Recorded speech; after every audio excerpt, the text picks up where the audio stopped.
যে দুটো মামলা ছিল গুমের ব্যাপারে, একটা টিএফআই এবং আরেকটা জেআইসি রিলেটেড, সেই দুটো মামলায় চার্জ শুনানির জন্য একটা ৩রা ডিসেম্বর আর একটা ৭ই ডিসেম্বর দিন ধার্য করা হয়েছে।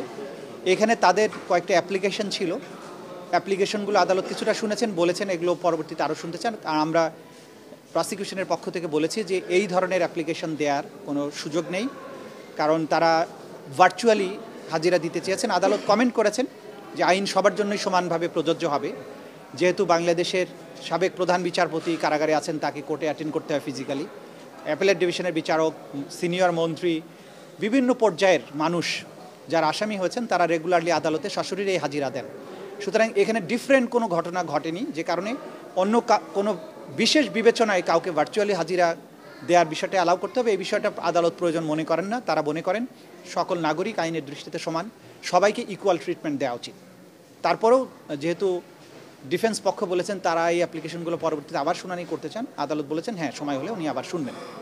মোটা দাগে এই অ্যাপ্লিকেশনগুলোর উপরে আদালত তার কমেন্ট পাস করে এই ব্যাপারে কোনো আর আদেশ না দিয়ে পরবর্তী তারিখ নির্ধারণ করেছেন। সেই তারিখ দুটোতে আসামিদের সশরীরে হাজির থাকতে হবে এবং সেই দিন অভিযোগ গঠনের উপরে শুনানি অনুষ্ঠিত হবে। আচ্ছা, ওই দুটো মামলায় অনেক আসামি পলাতক আছেন, বিশেষ করে সাবেক প্রধানমন্ত্রী সাজাপ্রাপ্ত শেখ হাসিনা, সাবেক স্বরাষ্ট্রমন্ত্রী সাজাপ্রাপ্ত আসাদুজ্জামান খান কামাল, তারাও এই মামলার আসামি গুমের ব্যাপারে।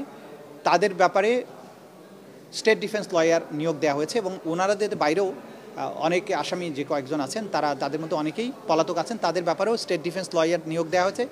স্পেশালি শেখ হাসিনাকে ডিফেন্ড করার জন্য একজন লয়ার জেরাই খান পান্না, তাকে নিয়োগ দেওয়া হয়েছে। আর আসাদুজ্জামান খান কামালের জন্য একজন লয়ার এনগেজ করা হয়েছে এবং বাকি যারা আছেন তাদের জন্য আলাদাভাবে স্টেট ডিফেন্স লয়ার নিয়োগ করা হয়েছে এবং তারা আইন অনুযায়ী আদালতকে সেইভাবে স্টেট ডিফেন্স লয়ার হিসেবে সহযোগিতা করবেন।